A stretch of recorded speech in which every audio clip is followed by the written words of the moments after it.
All right, here it is. 1959 cat-eyed Impala.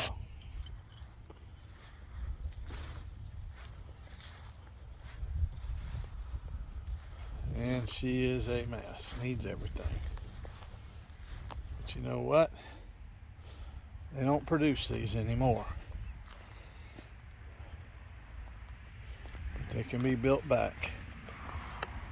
The grill is really clean and straight. The bumpers are good. Well, no, that corner's not. It's not good. But can't get into the trunk right yet. Here's another front end for it. This car will be rebuilt, and you will want it when it's done. Have a good one.